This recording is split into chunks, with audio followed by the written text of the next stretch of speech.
হযরত সারা বলেন, স্বামী আপনি মনক্ষুণ্ণ হবেন না, মনে দুঃখ মনে চেপে রাখবেন না, আমি আপনার জন্য বিয়ে করার অনুমতি দিলাম। পয়গম্বর ইব্রাহিম বলছে, বিবির দুনিয়ার মেয়েরা সব জিনিসের ভাগ অপরকে দিতে চায়, একটা জিনিসের ভাগ কাউকে দিতে চায় না, সেটা হলো স্বামী। আমি আবার বিয়ে করলে তো তারে নিয়ে রাতের বেলা বিশ্রাম করবো, থাকবো, তারে নিয়ে গল্প গুজব করবো, জীবনের সব শান্তি মিটাবো। আর তুমি আলাদা এক ঘরে থাকবে, এটা তো কোনো মেয়ে চায় না, কিন্তু তুমি কেন অনুমতি দিলে? স্ত্রী বলে, আমি আল্লাহর জাহান্নামের ভয় করি। জোরে বলুন একটু সুবহানাল্লাহ।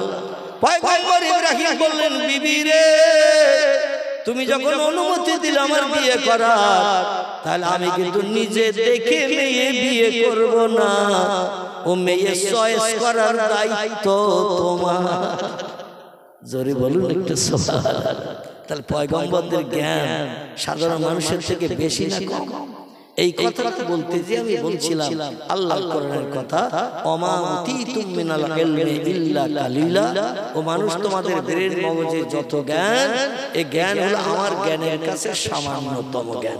একটুখানি জ্ঞান তোমাদের মগজে দিয়েছি, তাই ভাঙিয়ে চুরিয়ে ক্যালকুলেটর মেশিন বানিয়েছো, রিমোট কন্ট্রোল বানিয়েছো, স্যাটেলাইট বানিয়েছো, ইন্টারনেট বানিয়েছো, উপগ্রহ বানিয়েছো, চন্দ্রযান বানিয়েছো, পাতালের বানিয়েছো, রেডিও, ভিডিও, ভিসিআর, এমনকি এমন একটা মেশিন বর্তমান একবিংশ শতাব্দীর যুগে বানিয়েছো, যার নাম হলো মোবাইল মেশিন। কি নাম? এই মোবাইল মেশিন তৈরি করার কারণে বড় বড় সিনেমা হলগুলো এখন ফাঁকা হয়ে গেছে। এমনকি সিনেমা হলগুলো পর্যন্ত এখন আর জায়গায় দাঁড়িয়ে আছে। ঠিক বললাম না ভুল বললাম?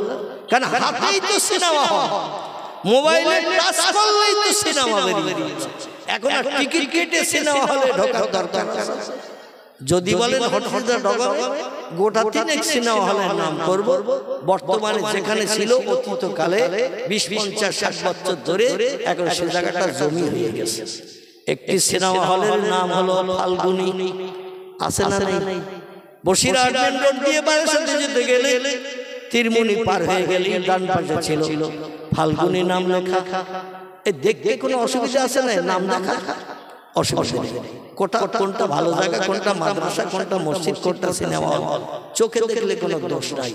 ফাল্গুনী সিনেমা হল নাম লেখা ছিল। আগামীকাল যেয়ে দেখবেন সে হলটা আছে কিনা। আছে, আছে। আল্লাহু আকবার। তাহলে আপনারাই প্রমাণ দিচ্ছেন যে ভেঙে দিয়েছে নাকি? বসিরহাট ময়লা খোলার কাছে একটা বড় সিনেমা হল ছিল, তার নাম ছিল দেবযানী। ঠিক বললাম না ভুল বললাম? আচ্ছা, ওটা আছে না নাই? নাই। এই সিনেমা হল বানিয়েছিল যারা অর্থ আয় করার জন্য। লোকজন আর আসে না, টিকিট কাটে না, কারণ প্রত্যেকের মোবাইলের ভিতরে তো মাল সব ভরা। বেকার কেন টিকিট কেটে পয়সা খরচ করব? একটা টাচ করলেই তো বেরিয়ে যাবে নায়ক নায়িকা, অভিনেতা অভিনেত্রী, হাজার ধরনের জিনিস দেখতে পাবো, যার কারণে দেবযানীও ভেঙে দিয়েছে। একটু সামনের দিকে এগিয়ে চলে, দেগঙ্গা বাজার নাম শুনেছেন? দেগঙ্গা বাজার, বাজারের ডান পাশে একটা সিনেমা হল ছিল, সম্ভবত তার নাম ছিল তারা। কি নাম? তারা। সেটাও পর্যন্ত ভেঙে গুড়িয়ে দিয়ে নতুন বিল্ডিং বানাচ্ছে ব্যবসা করার জন্য। মানে এতে আর লাভ নাই, পট্টা নাই, এই জন্য ভেঙে দিয়ে নতুন করে বিল্ডিং বানানো। এরপরও আগামীতে আরো কত সিনেমা হল ভাঙা পড়বে তার ঠিক নাই। ঠিক বললাম না ভুল বললাম? বাংলাদেশে যশোরে একটা বড় সিনেমা হল আছে, আপনারা কম বেশি জানেন। আমি অদম 8-9 বছর বাংলাদেশে একটানা গিয়েছিলাম, এবং 64টা জেলার ভিতরে আল্লাহ অদমকে 52টার মতো জেলা আল্লাহ 9 বছরের ভিতরে অদমকে ঘোরানোর সুযোগ দিয়েছি। অদমকে ঘুরিয়েছিলেন, বাকি ছিল 12টার মতো। 64 থেকে 52 গেলে কত থাকে? 64 থেকে 52 গেলে 12 থাকে। এই 12টা জেলা আমার আর ঘোরা হয় নাই। মাঝখানে আল্লাহ কঠিন রোগ অধমকে দিয়েছিলেন। আপনারা কম বেশি মোবাইলের মাধ্যম দিয়ে ফেসবুকে দেখতে অনেকে পেয়েছেন, যাদের মোবাইল নাই খবর শুনে অনেকে বুঝেছেন। 3 বছর কঠিন রোগে আক্রান্ত ছিলাম। 3 বছর কাল, 2.5 বছর শুধু কলকাতায় একদিন বাদে একদিন আমাকে ডায়ালিসিস করতে যেতে হয়েছে। রক্ত শোধন করে পানি আলাদা করে রক্তগুলো আবার দেহের ভিতরে ঢুকানো, বাম হাতে চ্যানেল, গলায় চ্যানেল, বুকে চ্যানেল, এই 3 জায়গায় চ্যানেল করার পর 2.5 বছর হয়ে গেল। 3 বছর কঠিন রোগে আক্রান্ত ছিলাম। এমন কোন জায়গায় আমি যাই নাই যেখানে লোক তথ্য দিয়েছে অমুক জায়গায় যাও, কিডনি রোগ সেরে যেতে পারে। প্রত্যেকটি মানুষের কথার মর্যাদা দিয়ে সব জায়গায় গিয়েছি। এমনকি জেনের আসরে যারা রোগী ট্রিটমেন্ট করে, ওই যে আখারপুর পর্যন্ত আমি গেছি, যে দেখি সব বেকার, কোনো লাভ নাই। শেষ পর্যন্ত ডাক্তারি ফর্মুলায় কিডনি ট্রান্সপ্লান্ট করলাম। কলকাতা দেবী শেঠী হসপিটাল, মুকুন্দপুর হসপিটালের নাম হলো আরএনটেগো। গত 18 জানুয়ারি 2024, এখন 2025 পড়েছে, মানে 1 বছর 1 মাসের 5 দিন 7 দিন হয়েছে আমার কিডনি ট্রান্সপ্লান্ট হয়েছে। পেটে এই পাঁজরের কাঠির কাছ থেকে একেবারে কুস্কি পর্যন্ত 21টা সেলাই, পুরো পেট ফেড়িয়ে একজনের পেট থেকে কিডনি কেটে নিয়ে আম গাছের কলম বাঁধা মতো আমার কিডনির গায়ে জড়িয়ে দিয়েছে। আমার যে 2টি কিডনি ছিল, 2টাই ডায়ালিসিস। 24 ঘন্টায় 1 ফোঁটাও পেশাব হতো না। যা পানি খেতাম সব দেহে জমে যেত, হাত ফুলে যেত, মুখ ফুলে যেত, পা ফুলে যেত। তাই একদিন বাদে একদিন আমাকে কলকাতা যেতে হয়েছে। বাড়ি থেকে বেরিয়ে বাড়ি ফিরতে সময় লাগতো 9 ঘন্টা, 9 ঘন্টা। কোনদিন 9 ঘন্টা, আর যেদিন রাস্তায় যানজট থাকতো, ঘটকপুকুর, ভোজের হাট, এরকম জায়গায় যানজট বেশি হয়, তো তখন 2-5-10 মিনিট একটু বেশি সময় লেগে যেত। 9.5 ঘন্টার কাছাকাছি সময় লেগে যেত একদিন বা একদিন ডায়ালিসিস করতে। অপারেশনের পরে সব নল টল সব খুলে দিয়েছে, সব খুলে দিয়ে এখন আমার আপনাদের মতো সাধারণ মানুষ বানিয়ে দিয়েছে। আমি গত কার্তিক মাসের 2 তারিখ থেকে টুকটাক একটু প্রোগ্রামে বার হচ্ছি। প্রতিদিন নয়, 2 দিন, 1 দিন, 3 দিন, 4 দিন পর পর প্রোগ্রাম করছি। তবে এখন এই সামনে রমজান মাস আসতেছে, এই কারণে একটু জলসা, একটু চাপ পড়ে গেছে। গতকাল জলসা ছিল, আজকে আগামীকাল সম্ভবত আপনাদের ওই ঝিঙ্কার পাশে কাছাকাছি ওখানে প্রোগ্রাম আছে। তো যাই হোক, যেটা বলতে চাচ্ছি, আল্লাহ আপনাদের মতো হাজার হাজার লক্ষ লক্ষ মানুষের খাস দোয়ার ব্যবহার করতে, আমার কিছু ভক্ত অনুরক্ত আছে, তার রাতের বেলা আমার ওয়াজ না শুনে ঘুমায় না। বালিশের পাশে মোবাইল ছেড়ে দিয়ে কোথায় রিয়াদ, কোথায় কুয়েত, কোথায় সৌদি আরব, কোথায় জেদ্দা, কোথায় মালয়েশিয়া, এই সমস্ত জায়গায় আমার ভক্তরা থাকে, কাজকর্ম করতে গেছে, তারা ব্যবসা বাণিজ্য করতে গেছে। তারা ফোন করে রাত 2, 2:30, 3টের সময়। ওদের কাছে তখন তো রাত না, ওদের কাছে দিন। তো ফোন করে বলে, হুজুর আপনার জন্য আমরা কেঁদে কেঁদে দোয়া করি, আপনার খুব ফ্যান, আমরা আপনার ওয়াজ শুনি। অধম, আমি এখানে আমার আত্মসম্মান মর্যাদার কথা বলতে চাচ্ছি না, খোদার কসম তারা যেটা বলে সেইটা বলছি। আপনাদের এলাকার কিছু মানুষ আমার ভক্ত আছে, তো তারা অধমের জন্য দোয়া করেছে। আল্লাহ বলছেন, ফালিয়াদহাকু কালিলা ওয়ালিয়াবকু কাসীরা। ও বান্দা বান্দীরা, আমার কাছ থেকে যদি কিছু পেতে চাও, সমস্যার সমাধান পেতে চাও, দুঃখ দুর্দশা নিবারণ করতে চাও, সংসারে উন্নতি পেতে চাও, রোগ বেমারি থেকে যদি নিষ্কৃতি পেতে চাও, 2টি কাজ একটু কম বেশি করে করে নাও। কটি বললাম? 2টি কাজ একটু কম বেশি করে নাও, তাহলে আমার রহমত, আমার করুণা, আমার দয়া তোমরা প্রাপ্ত হবে। আমি কোরআনের তত্ত্ব কোট করে দিলাম। কোরআনের কথা সত্য না মিথ্যা? কোরআনের কথাগুলো সত্য। আল্লাহ 2টি কাজ একটু কম বেশি করতে বলেছে। কাজ 2টি কি একটু বলি না অন্যদিন এসে বলবো? হ্যাঁ, তাহলে তারা সালাক শ্রোতা দেখছি। বললেন আরেকদিন আসবেন, সেই দিন বলবেন, তাহলে আরেকবার আসার সুযোগ হইতে পারে। কিন্তু আজকের একেবারেই আপনারা কমপ্লিট করে দেবেন। কোরআনের আয়াত যখন পড়েছি, তত দুটো দিয়ে দিই। আল্লাহ বলেন, ফালিয়াদহাকু কালিলা, দুনিয়ায় হাসি তামাশা একটু কম কম করে করবে, হাসবে কম, ওয়ালিয়াবকু কাসীরা, আর চোখের পানি একটু বেশি বেশি করে ফেলবে। জোরে বলুন একটু সুবহান। আল্লাহ বলছেন হাসো কম, কাঁদো বেশি। নবী বলছেন দুনিয়া হলো কান্নার জায়গা। তিরমিজি শরীফ হাদিস। নবী বলছেন দুনিয়া হলো কান্নার জায়গা, হাসির জায়গা হলো আল্লাহর জান্নাত। কথাটার ভিতরে কোনো সন্দেহ আছে? জান্নাতে যখন যাবে সেখানে শুধু হাসি আর হাসি, আনন্দ আর আনন্দ, ফুর্তি আর ফুর্তি। সেখানে বিনা বাজার করে, বিনা রান্না করে, শুধু মনে মনে ধারণা করবে, হুর গেলে তোমার সামনে যেটা ধারণা করবে সেটাই পরিবেশন করবে। সেখানে পেশাব হবে না, পায়খানা হবে না, রোগ বেমারি হবে না, কোনো অসুবিধা নাই। আল্লাহর জান্নাতের দামি দামি পোশাক আপনার পরানো হবে।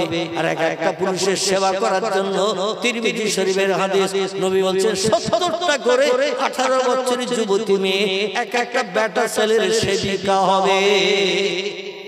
কটা কটা বলে? 70টা।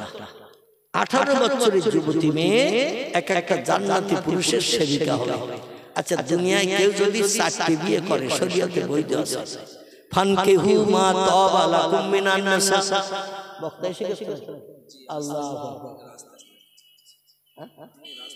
ও এখন আসেননি? আচ্ছা আচ্ছা আচ্ছা, এসে গেলেই সঙ্গে সঙ্গে আমার বলে দেবে।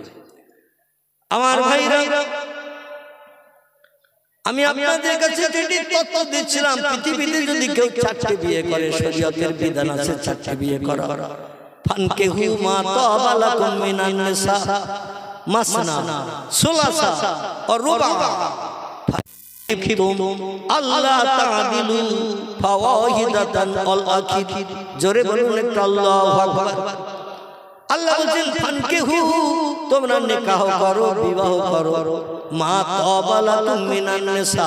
খুব ভালো করে শুনেন, আল্লাহ বলেন মা তাবা লাকুম মিনান নিসা, যে মেয়েটা তোমার নজরে সয়েজ হবে, যে মেয়েটা তোমার নজরে ভালো লাগবে, তাকে তুমি বিয়ে করে জীবন সঙ্গিনী বানাও।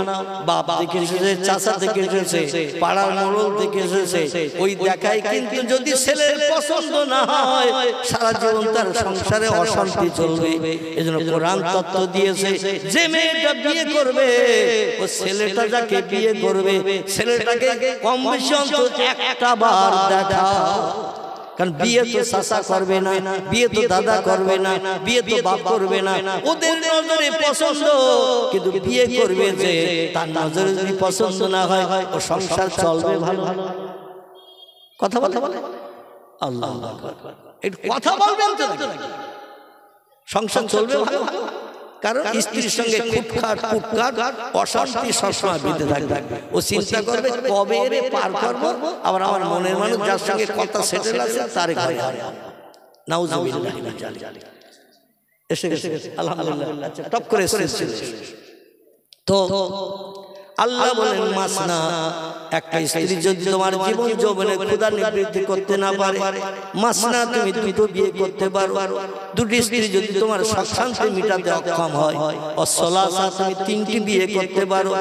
3টি স্ত্রী যদি তোমার সব সমস্যার সমাধান করতে না পারে, অরবা তুমি 4টি বিয়ে একসঙ্গে করে স্ত্রী নিয়ে সংসার যাপন করতে পারো। আমি আল্লাহ উম্মতি মুহাম্মাদের জন্য এটা বৈধ হালাল করে দিলাম। তাহলে আমাদের জন্য আল্লাহ ফ্যাসিলিটি দিয়েছে না, দেয় নাই? আল্লাহ পরে আবার অ্যাকশন করছেন, ও বান্দারা 4টি বিয়ে করার অনুমতি দিয়েছি বলে যেন তোমরা হ্যাট্রিক করো না, বা 4 নম্বরে এমন করে বিয়ে করে বসো না। ফাইন খিফতুম, যদি তোমাদের ভয় হয়, যদি তোমাদের চিন্তা হয়, আল্লাহ তাআদিলু, সব স্ত্রীর সঙ্গে ব্যবহার সমান করতে পারবে না। কাউরে কাছে টানবে, কাউরে দূরে ঠেলে রেখে দেবে। কার বাড়ি আসবে পচা চিংড়ি, কার বাড়ি আসবে বাংলাদেশের পর্দার ইলিশ, কাউকে দেবে বিধবা শাড়ি সাদা খোল লাল পাড়, কাউকে দেবে বেনারসি সাউথ ইন্ডিয়ান স্বর্ণ কাঁথা। এই রকম 2 নম্বরে যদি করো, কবরে আসলেই তোমার গাপ কোটা করা হবে। কি কোটা? গাপ কোটা করা হবে। দুনিয়ায় যে কদিন আসো সুখ শান্তি করো, কবরে আসলে গম পেশাই করে আটা বানানো হবে। আমার কোরআনের নির্দেশ পরিপূর্ণ মানতে হবে। যদি তোমাদের ভয় হয়, যদি তোমাদের চিন্তা হয়, আল্লাহ তাআলা চারটি বিয়ে করলে সব স্ত্রীর সঙ্গে ব্যবহার সমান করতে পারবেন। আমাদের দেশে দেখবেন একটা থেকে দুটো স্ত্রী কারো বাড়ি থাকলে পুরোটারে পূর্ণ ঘরে রেখে দেয়, নতুনটারে রাস্তা ধারে নতুন বাড়ি করে রেখে দেয়। এ ঠিক বললাম না? নতুন স্ত্রী বাড়ি বড় বড় ট্যাংরা মাছ আসে, পূর্ণ স্ত্রীর বাড়ি চুনো মাছও যায় না। নতুন স্ত্রীর বাড়ি বাংলাদেশের পর্দা প্রসারী ইলিশ আসে, পূর্ণ স্ত্রীর বাড়িতে পচা চিংড়িও পর্যন্ত যায় না। নতুন স্ত্রী দাবি করেছে আমার বোনের মেয়ে, সেখানে যেতে হবে, 4 দিনের নেমন্তন্ন দিয়েছে। এই পূর্ণ শাড়ি পরে কিন্তু যাওয়া যাবে না, আমাকে দিতে হবে সাউথ ইন্ডিয়ান স্বর্ণ কাতান বেনারসি। স্বামী বললেন যত সুন্দর শাড়ি পরবি তত দেখাবে ভালো। ঠিক আছে, আমি ধার করে যদি দিতে হয় তাও দেব। পূর্ণ স্ত্রী বলল তুমি কি যাবে নাকি? বলে আমার তো এক পাশে রেখে দিয়েছে সেই পাড়ার পূর্ণ ঘরে, মাটির দেওয়াল, পাটকাঠির বেড়া, দরজা। একটাবার খোঁজ খবর নিতে আসে না। নতুন স্ত্রী গা গরম হলে এমবিবিএস ডাক্তার আসে ট্রিটমেন্ট করতে, আর পুরান স্ত্রী টাইফয়েড জ্বরে পড়ে আছে 1.5 মাস, হেতুরে ডাক্তারও খবর পায় না। এরা হয় না? হয় এখানে হয় হয় হয়।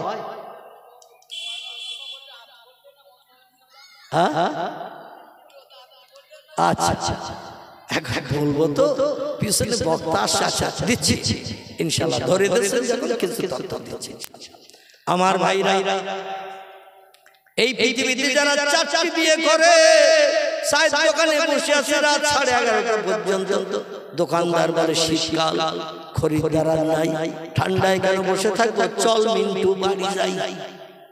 মিন্টু চল বাড়ি যাই, রাত 11:30 বেজে গেছে আর খরিদ্দার নাই, বেকার ঠান্ডায় বসে থেকে লাভ নাই, চল বাড়ি যাই। মিন্টু বলে চাচা তুমি বাড়ি যাবে যাও, আমি তোমার এই বেঞ্চিতে সারা রাত কাটাবো।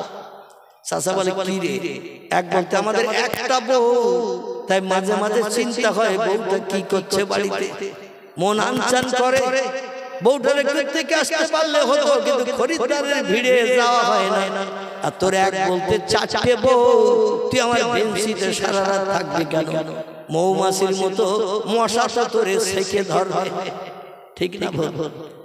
এই বেঞ্চিতে শুয়ে থাকলে সারা রাত, মশারি নাই, কিচ্ছু নাই, মৌ পোকার মতো মশা তো তোরে সেকে ধরবে। তো 4টে বউর আমাদের একটা, 4টে বউ 4 দিক থেকে যত্ন করবে, সেই যত্ন কি বাড়ি যেয়ে নেবি না? বলে চাচা আসল ব্যাপার তুমি বোঝো না, আমি কেন বাড়ি যাচ্ছি তা তুমি জানো? দোকানদার চাচা বলে বল কি হয়েছে ভিতরের ঘটনা?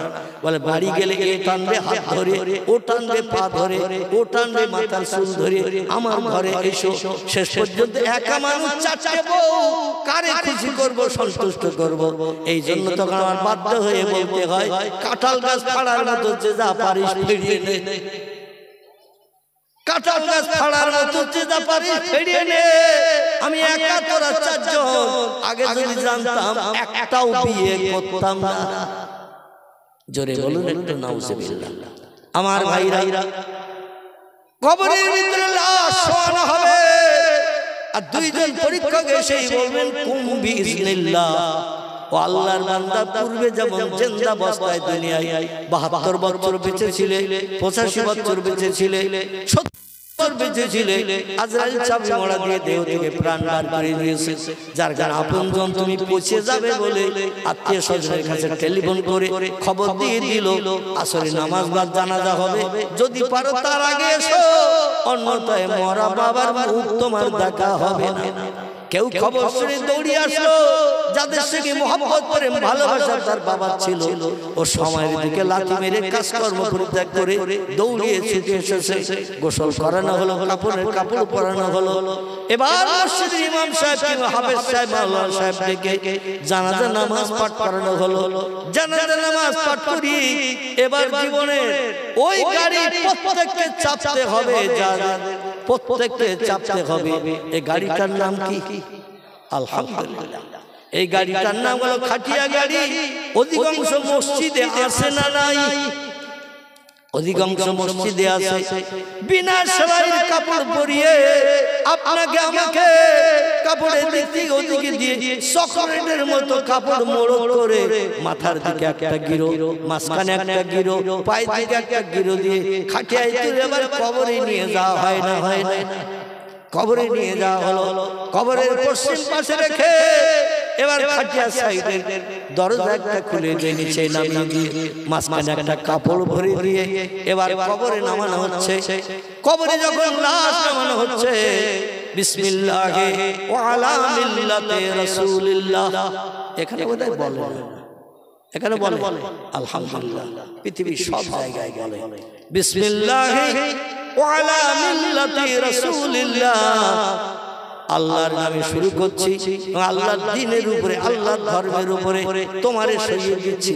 আর ও জীবনে বেঁচে থাকতে ধর্ম মেনেছে, সাত দোকানে বসে বসে রাত 11:30 পর্যন্ত থেকেছে।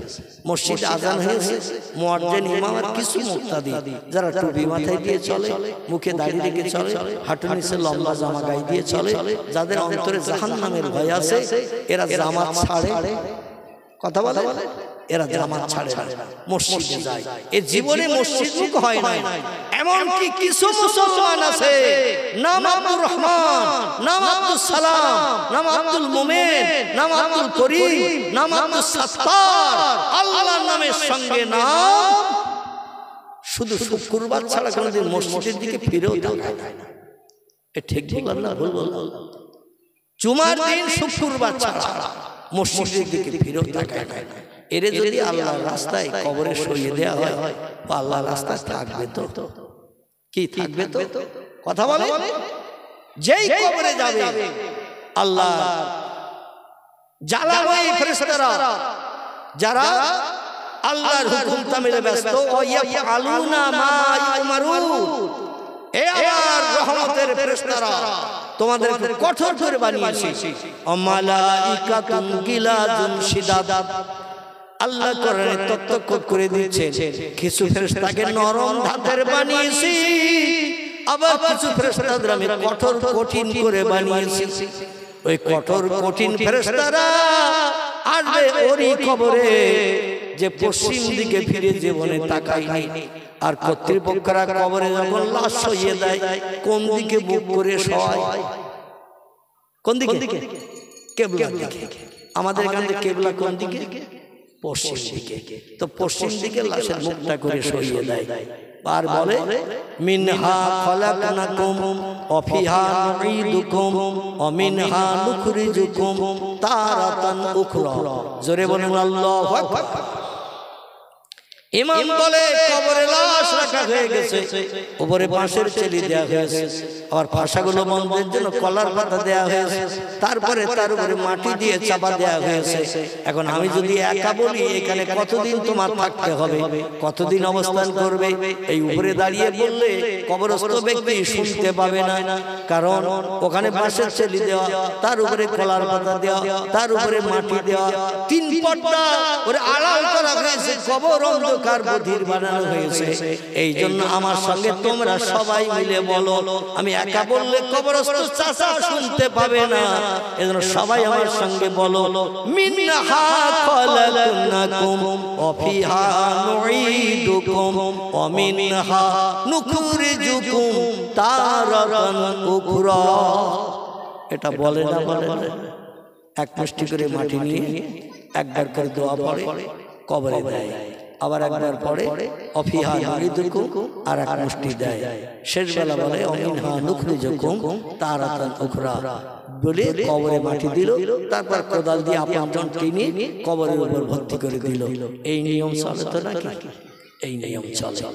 আমার ভাইরা, এবার ছেলেরা বলছে হুজুর বাবার তো জনম অন্ধকার কবরে রাখা, আপন জন নাতিপোতা তারা বলল বাবারে কবরে রেখে বাবা যেখানে শুধু জায়গা তো খালি হয়ে গেল, আমাদের জন্য জায়গা জমি কিনেছে, ব্যাংক ব্যালেন্স রেখে গেছে, ঘর বাড়ি করে গেছে, ও হুজুর একটু ভালো করে দোয়া করে দিন আমার আব্বা যেন কিয়ামত পর্যন্ত জান্নাতের বাগানে থাকে।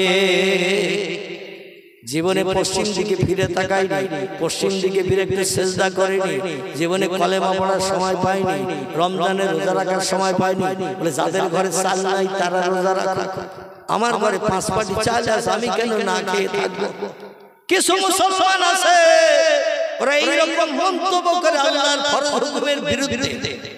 ঠিক বলো, কিছু মানুষ এইরকম মন্তব্য করে যার ঘরে চাল নাই সে রোজা থাকে, আমার ঘরে চাল আছে 5 পাটি, পুকুরে 3 কেজি ওজনের মাছ আছে, 4 বছর ধরে পুষেছি, মাছ ধরবার খাবো, কেন না খেয়ে থাকবো? আল্লাহ বলে আয় কবরে আয়, যেখানে তোর আপনজন কেউ একবার ফিরেও তাকাবে না, কে অবস্থায় আসি একবার দেখতেও আসবে না, ওখানে কিয়ামত পর্যন্ত আমার ওই জ্বালাময়ী ফেরেশতাদের দিয়ে অ্যাকশন চালানো হবে।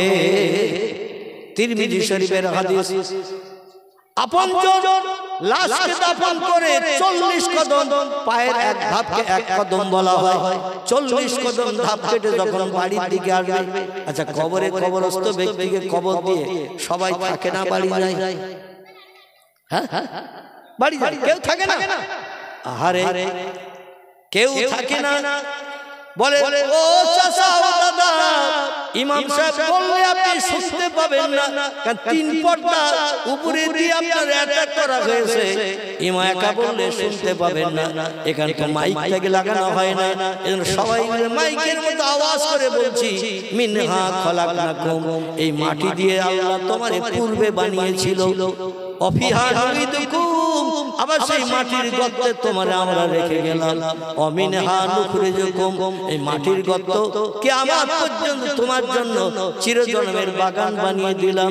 ও চাচা, যতদিন কিয়ামত না হবে, ইজা তাকুমুস সাআত, যতদিন দুনিয়া ধ্বংস না হবে, ইজা তুলিয়াস শামসে মাগরিবেহা, যতদিন পশ্চিম দিক থেকে সূর্য উদয় না হবে, গুরুবের শামসে মাশরিকিহা, পূর্ব দিকে যতদিন সূর্য অস্তমিত না হবে, ততদিন এই কবরে তোমারে থাকতে হবে। তবে শোনো, অমিনহা নুখরিজুকুম তারাতান উখরা, কবর থেকে সব মানুষ যেদিন উপরে উঠবে সেদিন তুমি দেখতে পাবে তোমাকেও কবর থেকে উঠতে হবে। চিরস্থায়ী বসবাসের জায়গা কবর নয়, কিয়ামত পর্যন্ত অবস্থানের জায়গা। আল্লাহ এখান থেকে সব ব্যক্তিকে জিন্দা করে উঠাবে। আল্লাহ কোরআনে বলছেন ফাহিয়াকুম সুম্মা ইউমিতুকুম সুম্মা ইহয়িকুম সুম্মা ইলাইহি তুরজাউন। জোরে বলুন একটু আল্লাহু আকবার। আল্লাহ ও বান্দারা, তোমার বাপ মায়ের সঙ্গে যখন তোমার বিয়ে হয়নি, কোথায় ছিলে তুমি আবুল কালাম, কোথায় ছিলে তুমি আব্দুর রহমান, কোথায় ছিলে তুমি মিন্টু পিন্টু, তোমাদের নাম নিশানা গন্ধ। বাপ মায়ের যখন বিয়ে হয়নি, পৃথিবীর বিজ্ঞান দর্শন ইঞ্জিনিয়ার কেউ তথ্য দিতে পারবে না ছিলে কোথায় তুমি, আমি আল্লাহ ওটা জানি। ফাহিয়াকুম, স্বামী স্ত্রীর মিলনে 1 ফোঁটা নাপাক দুর্গন্ধ পচাবানের মাধ্যম দিয়ে মায়ের হেবের ভিতরে তোমার স্ট্রাকচার বানিয়েছে। 9 মাস 10 দিন সময় দিয়ে দেহটা পরিপূর্ণ করে এক নিকৃষ্ট জায়গা দিয়ে, দুর্গন্ধ পচা জায়গা দিয়ে আমি আল্লাহ দুনিয়ার মুখ তোমারে দেখিয়েছি। ফাহিয়াকুম, এবং শুধু দেখাই নাই, জিন্দা করে মায়ের উদর থেকে তোমারে পৃথিবীর মুখ দেখিয়েছে। ও বান্দা, এই পৃথিবী তোমার চিরস্থায়ী বসবাসের জায়গা নয়। সুম্মা ইউমিতুকুম, আবার একদিন তোমার মরণ ঘটানো হবে আজরাইল দিয়ে। কারে দিয়ে? আজরাইল দিয়ে তোমার মরণ ঘটানো হবে। সব সৃষ্টি প্রাণনাশের দায়িত্ব আমি আজরাইলকে দিয়েছি, কারণ ওর মনটা একটু কঠোর, ওর মনটা একটু শক্ত। এই জন্য কোন মানুষের প্রাণনাশ করতে গেলে মানুষেরা কাঁদে, মাথা চুল ছেড়ে হাউ হাউ করে, ও কোনো কিছুই দেখবে না, কারো দিকে দয়া করে তার বাপের মারে ছেড়ে দিয়ে যাবে না। যখন যাবে চাবি মোড়া দেবে, তার একটু কঠোর করে বানিয়েছি। এই জন্য যে জিবরিল আমিন পৃথিবীতে গেল মাটি আনতে, মাটির কান্নার দিকে ফিরে গেল। মিকাইল পৃথিবীতে গেল মাটি আনতে, মাটির কান্নার দিকে ফিরে গেল। ইসরাফিল পৃথিবীতে গেল মাটি আনতে, আদমের স্ট্রাকচার বডি বানানোর জন্য। ইসরাফিল মাটির কান্নার দিকে ফিরে চলে গেল। মাটি বলল, তোমাদের কোনো অন্যায় করিনি, তোমাদের কোনো ক্ষতি করিনি, তোমার সঙ্গে শত্রুতা করিনি, তোমার কোনো মালমাত্তা আত্মসাৎ করিনি, আমার কেন কষ্ট দেবে? এই তামাম পৃথিবীর জমিন আমার বডি, যেখান থেকে আমার কষ্ট লাগবে। ঠিক না ভুল? আমাদের টোটাল বডি যে কোনো জায়গা থেকে এক খামসা কেটে নিলে কষ্ট লাগবে না লাগবে না, দরদ লাগবে না লাগবে না? মাটি বলে আমার দরদ লাগবে, তোমার কোনো ক্ষতি করি না, আমার ক্ষতি করিও না। সব ফেরেশতা মাটির কান্না দেখে ফিরে চলে গেল আসমানে। আল্লাহ বলেন আমার হুকুম তামিল করেছো। ওরা বলল লা ইয়া রব্বি, পারি নাই। মাটির কান্না দেখে মনে দয়া হলো, ফিরে চলে এসেছে। আল্লাহ বলে আমার শক্তি মেটবে না, ও আজরাইল মালিকুল মউত, তুমি কি পারবে পৃথিবী থেকে এক খামসা মাটি আনতে? কারণ জেনের আমার ইবাদত করে না পৃথিবীতে, এই জন্য আমি জেনের ইবাদত আর পছন্দ করি না। মারামারি কাটাকাটি অশান্তি করে, রক্তক্ষয়ী সংগ্রাম করে, এমন করে তারা হিংসা বিদ্বেষ করে, একে অপরের ক্ষতি করে, কত জিনেদের প্রাণ নাশ করে, এমন কি তারা ব্যভিচার পর্যন্ত করে। যেমন জেনেরা এখনো পৃথিবীর মানুষের সঙ্গে আসর করে, এদের ইজ্জত